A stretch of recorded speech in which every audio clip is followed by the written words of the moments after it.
Jimmy, today we're going to put Daredevil number 9 under the microscope. First appearance of the character called Echo, which is something I never knew about or heard of, but I guess there's a TV show. That said, I think we have a very fascinating conversation to get to because I don't understand the division of labor when it comes to penciler, inker, colorist, writer, letterer. It's very confusing where those lines blur. We'll show you what we mean.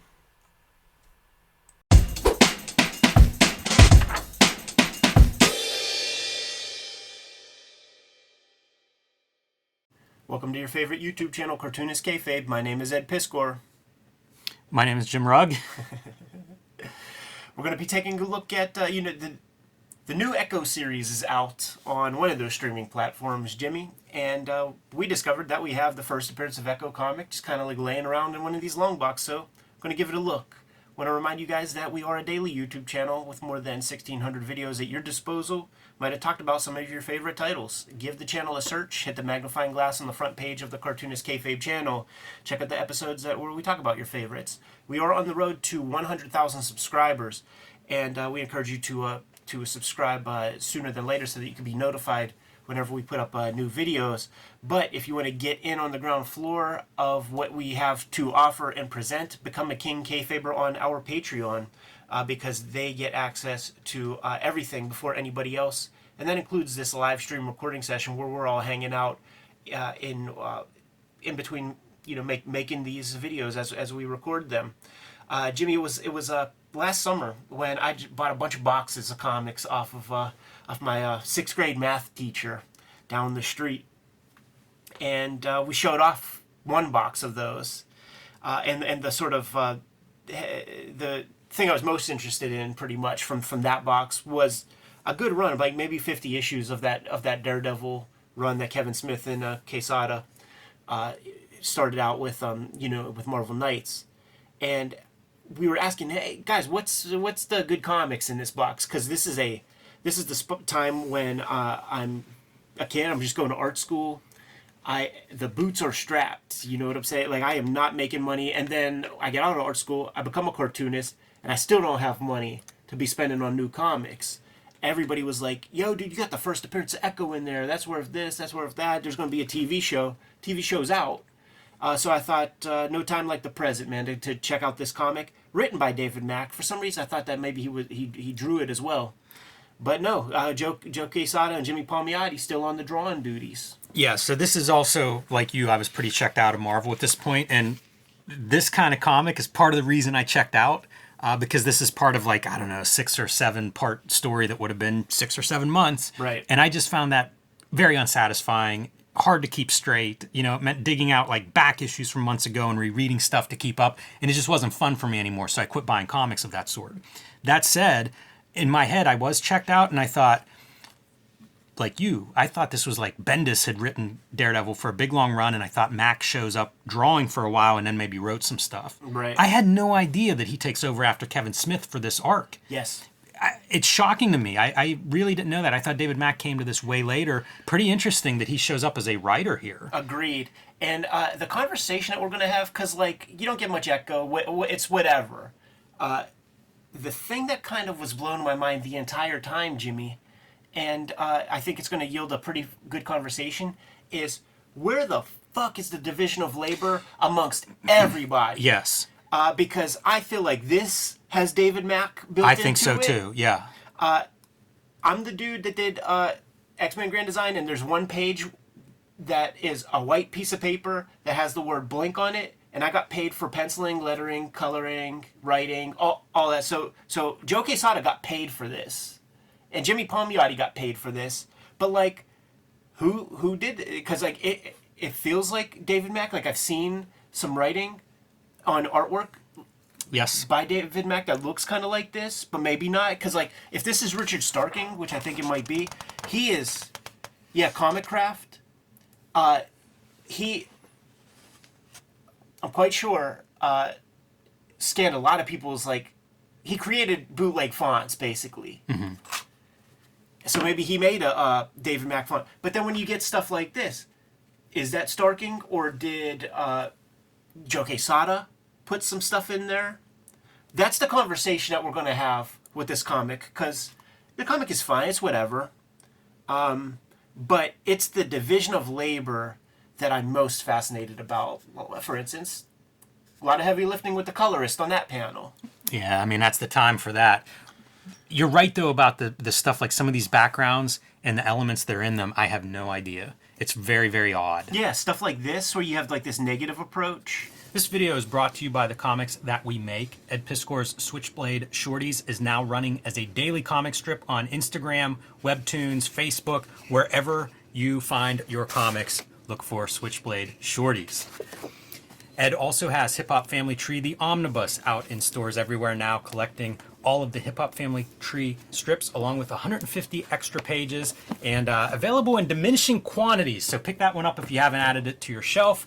The next Red Room collection, Crypto Killers, is now out in stores, completely self-contained. So if you haven't read Red Room before, Crypto Killers, perfect place to start. And X-Men Grand Design, the trilogy trade paperback, collecting all of the X-Men Grand Design in one trade paperback volume. My Grand Design, Hulk Grand Design, is coming to the trade paperback format, and you can pre-order this one now. The Hulk Grand Design Treasury, out of print. So if your store still has a copy and you don't, pick it up. But if you missed it, there's a trade paperback coming. I've been self-publishing lately.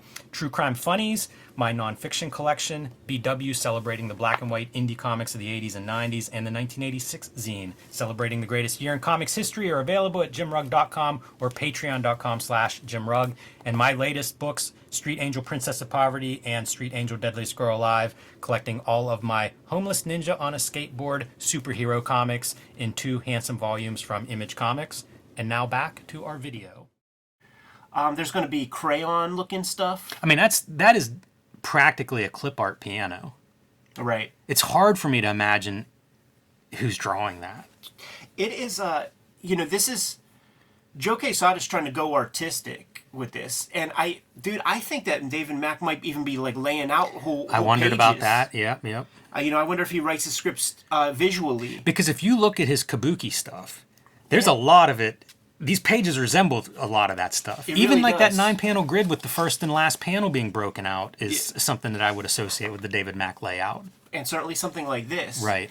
Now, where the computer coloring destroys like any artistic integrity. Yeah, it's a bummer. Of this comic whatsoever, because it makes it look just like an average Marvel comic.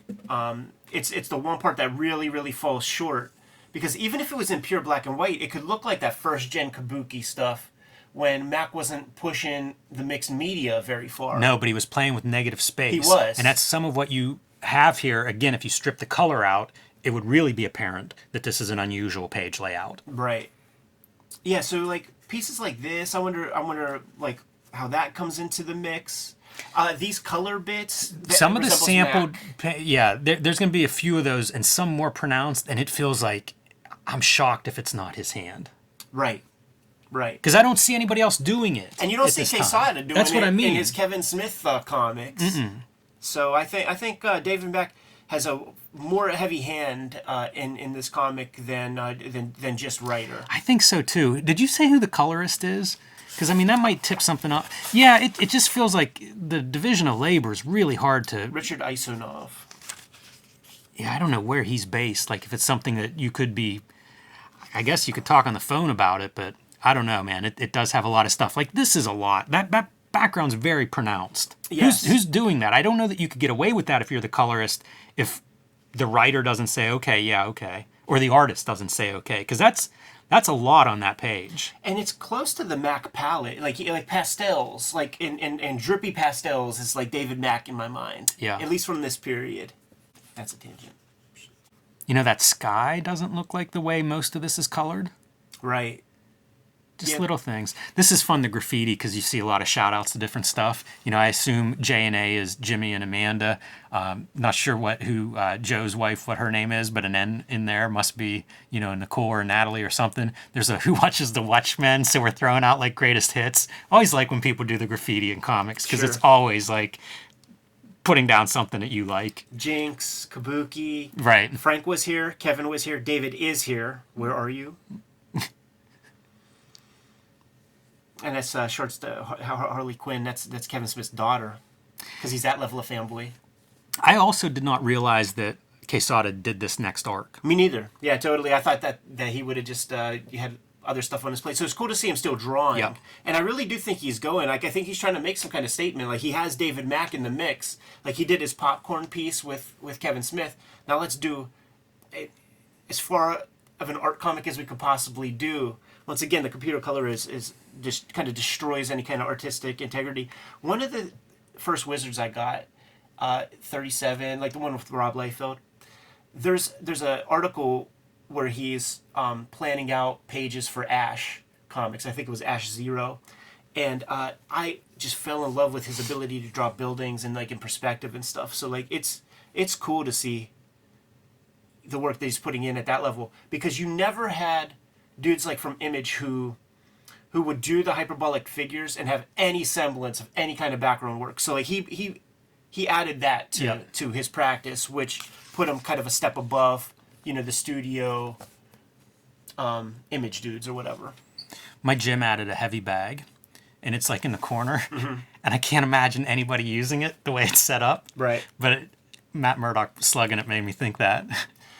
This is another page where it's a lot of stuff. Like these triangles, you can see them on the cover. That's something that I associate with David Mack, like little swirls and things. The whole page. And then you have this lettering, and the lettering is incorporated into the ink.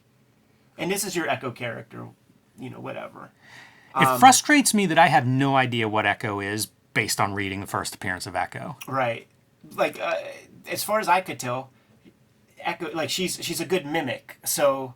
Is she deaf? I think deaf. she's deaf. Yeah, she's deaf, but she could like, she's like, she's good at like paying attention and mimicking movements and stuff. Yeah, I don't know. I wish there was more something cool. I feel like you cool. get the guy who played Salieri, Edward James Olmos. Is that the dude who would play him in the movie? I think he should be on the Echo TV show if he's an important character. But like this lettering, like this is a Mac page again, and then you have like rip up, crumble up some paper, scan it in. That feels like a Mac stroke as well. It's a mixed media stroke. So yeah, there's a lot going on there because this is not notebook paper that's crumpled up. The lines for the notebook paper are added. I do believe it's sample of a crumpled up page. That's how you get like the blues that are the shadows on there. Yeah, because the lines. But then you're drawing on top of it.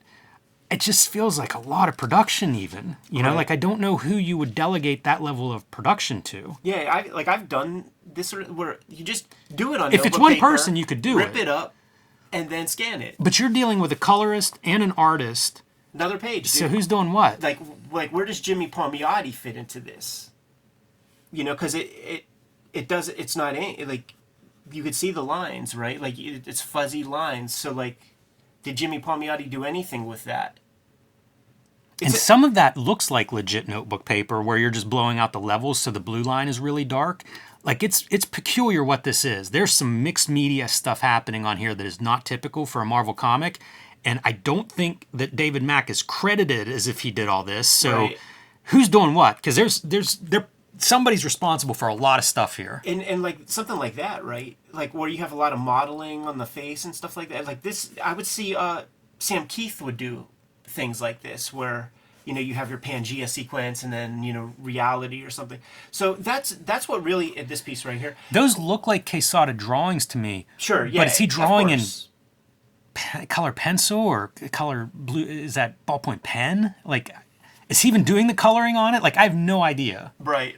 And I mean, they're doing their damnedest to try to relive that Sienkiewicz kind of vibe. Electra with Assassin. Like Electra Assassin, and try to bring those kind of pieces to a more contemporary. But like, once again, that computer coloring just obliterates everything they're trying to do.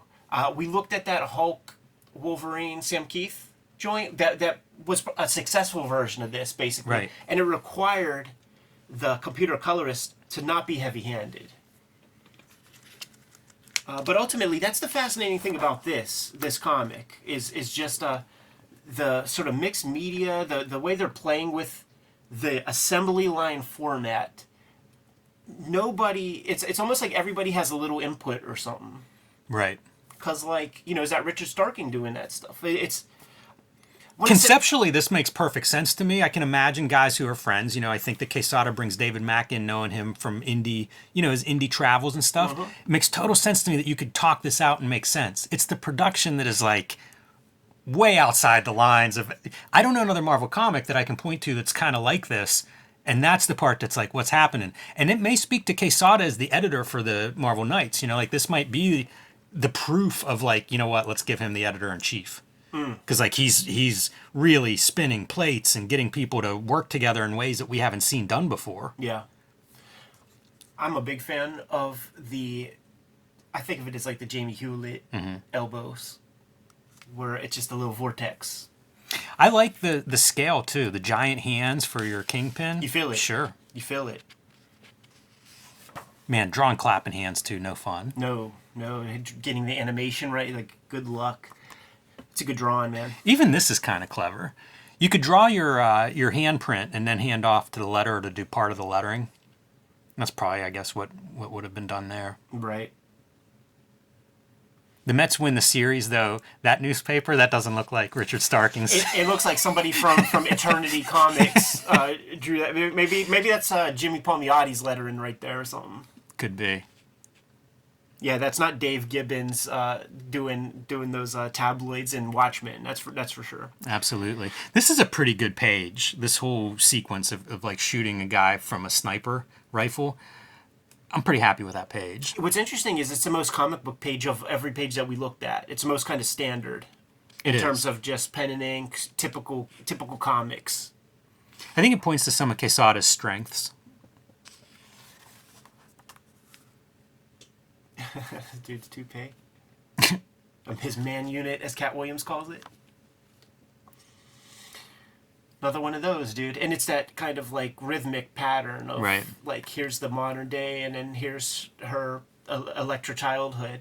It is a like conceptual, like the art and stuff, it's all good. But like, it's on the face of it, it's such Sienkiewicz masturbation, right? Like, it's like just. It's not really adding anything beyond what Sienkiewicz already established in Elektra Assassin. Yeah. By the way, it's a more 90s version. You see how the line art sits on top of the sampled page? Yeah. Yeah, I don't know if that gives away any hints or not, but it could be the colorist really playing, like coloring in the lines. We all know how to do that at this point, but that was pretty new back then. And then sampling stuff for your background. I mean, in a way, that drawing could just be pencil and you're just adding your color digitally on top of it. Right. That page really makes me think that. It's so funny. Wow. That's where comics is at that time. You can see why they were hungry for somebody with some vision to lead us. Right. Please, we're struggling. We're drowning. A little thematic mirroring here. I saw somebody make a joke about Matt Damon writing Good Will Hunting, and it was like, and he's super handsome, and he has a good job, and he has a lot of friends who like him. He's a great mathematician, and he gets the girl. Like all this kind of stuff. Like that's what Echo is. Gotcha. It's like she's a concert pianist, she's a great boxer, she's an assassin, she's all these things. That's funny. And Kingpin is there to celebrate it all. The part I always, you talk about the architecture that Quesada can draw. The line stuff that he would throw in was always something in my mind. I was like, oh, I'd hate that. I'd hate to ink it. I'd hate to try to figure out drawing that and not having like all your other lines like overlap, bleed over and stuff. And he does that a lot. This was such an influence. This has to be like 99 to 2000. Yeah, December 99. So when I go to art school in 2000, they really pushed this book. And there were a lot of posters. There was Joe Quesada on like Randy Bowen statues and stuff where they would like sculpt these kind of things and stuff. Many of the students like really absorbed this and had like these designy rope elements and stuff like in their work. Like if the character's suit had like electric streamers or something, like they would all be kind of like going in these jagged kind of directions. Like He really I think that's a bitch to draw. built something in there. I always like when we talked with Jeff Darrow and he would talk about like, do you ever like draw a bunch of wires and then you forget like where they connect on like the other part because they Right. intersect with each other and go through each other and things. I think it's tough. This figure and the size of the ring for both of those figures is weird. That Yeah. ring is like a miniature ring, and Yeah, that guy's a giant. It's just a frat house basement. You saw Old School. They're just It's the only way it works. I like this. I thought that was really cool. yeah. I think that's pretty neat. It makes you wonder once again, did Mack describe that? Did he draw it? Once again, this is Mackish color approach. It is. You see it on the cover. This is a David Mack cover. Yes. So you see the kind of blotchy stuff, the sampling of color, the repetition of shapes. The use of red on Daredevil on this cover, I think, is really sharp. Sure. Because the shadows are not red in shadow. It's like a totally different sample of paint or something on there. Right. But yeah, I like that page layout. Real designy, giving him the real devil vibes. Got the water, got the bricks, Yep. so it's got the Sin City flavor to it. This is a wild assassin. And lest we forget, just across the street, Garth Ennis, Steve Dillon doing Preacher comics, wrapping their stuff up. They had an assassin like this. So it's almost like a homage, I feel like, man, where he had like Rick the Smile. He's the guy, he gets his dick cut off, right? Like in Preacher comics, he gets his dick cut off. And I think he like likes to cut dudes' dicks off, or like he cut Star's dick off. And there's something about it. But when he gets his piece cut off, he gets so mad because he's like, whenever I cut your dick, like I give you a little piece to piss with, and like when he shows it, it's like a beer tap. It's like a boxed wine kind of tap, like right against the root of his body. But like he always got this smile, and he speaks in cliches. So it's like abracadabra, double or nothing, running on empty, crying over spilled milk. This would look so different in black and white too. Yeah. Like the colorist is putting so much stuff, like folds and things. Like it's a lot. It's take because like, man, if you just take that out, like it could be Paul Grist, Kane type drawings. Very spare line. It's very cool. I would like to see this in black and white. And you see Daredevil has a lot of black shadows on him, so you'd get a nice contrast between those figures if this was in black and white. The way Quesada does the blacks, I wonder if Stelfreeze is an influence. Because, like, Brian Stelfreeze, around this time, certainly, was playing with these, like, pools of black with no conscious no crosshatch. Yeah, it could be. And his stuff is clearly, it's consciously not crosshatch. He's not putting crosshatch into his stuff. Anti-Jim Lee kind of comics. I liked his boots, too. Like, he would put a big prominent heel, and they would be big feet. Mm-hmm. Big feet. Pretty cool. More of that David Mack background. Right. That blam is shameful. It is. It's like so ugly on that page. I'm not a fan of Starking, dude. Like his hand lettering back in the day was like pretty sharp, but like when they were creating an industry of comic lettering and lettering everything, it created this homogenous look to all those books that was immediately unattractive. This is where I criticize like your line breaks. So to the fisticuffs would be your prepositional phrase, and it would be visually more pleasing. Right, yeah, because it would. It'd be almost the same length as Yeah. as the line that 2 is on now. And you're typing it, motherfucker. Yeah. You're typing it. It's not like hand lettering. Yeah, we don't criticize the digital lettering probably as much as we should compared to the digital coloring, but it did get to a point where it felt very separate from the artwork. Totally. And that always would bother me. Yeah, absolutely. Imagine this page like the Wolverine miniseries Frank Miller drew. He would have open panel on every page, and it would be this like very pleasing, airy vibe. That's one of the tenets of the 40 Bill Griffith rules of how to make comics. Is like give yourself. So like they're constipating that with the color, and they're confusing a very very clear page by having all of that intersecting color, kind of doing their kayfabe. David Mack on it, and it's like it's fully not necessary. And I feel like this is one of those moves where like, oh fuck, we're almost at the end of the issue. We gotta wrap that one up quick. The most panels on any page, and of course Echo shows up to the office of Kingpin, and Kingpin has a job for the girl. So we know she's a contra pianist, and she could fight and she could mimic activities. So I guess we're to be intrigued at, like, what if she mimics Daredevil's abilities and things. But you're gonna have to wait 30 days to find out, and you're gonna have to live for another 6 months in order to get the complete story. Yeah, you have to wait 180 days to figure out how this shakes out. So there it is, man. You asked for it, dude. The first appearance of Echo. We had it. We have the other issues too. There it is. Jimmy, if you're good to go, I'm good to go. Yep. Kayfabers, like, follow, subscribe to the YouTube channel, hit the bell so that we can notify you when new videos are available, and we are en route to having 100,000 subscribers. It would mean a lot if you subscribe to the vids and get us up to that goal. The channel is brought to you by many things, including the Patreon. King Kayfabers on the Patreon get access to all of our videos before anybody else. They're hanging out with us in a live stream recording chat room right now as we make these episodes. And because they get everything before anybody else, they're able to buy the comics that we talk about before anybody else in Gen Pop gets access to these vids and these comics.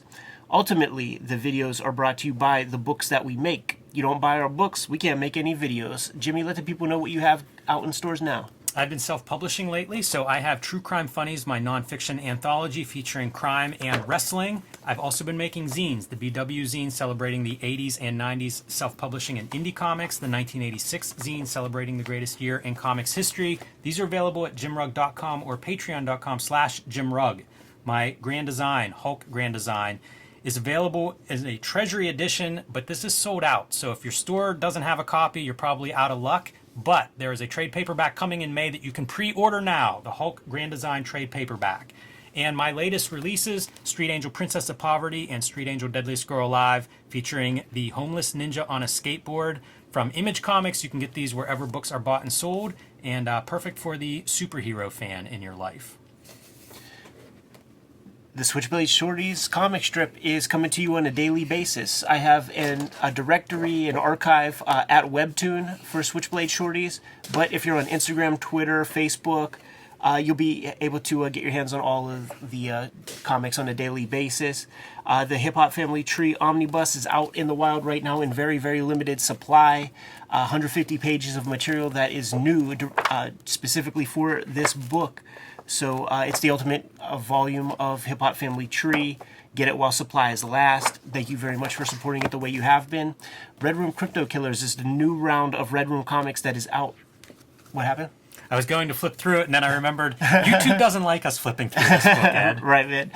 It is the new round of Red Room Comics, Murder on the Dark Web for Fun and Profit. Think Black Mirror meets EC Comics in a way. 4 stories in there.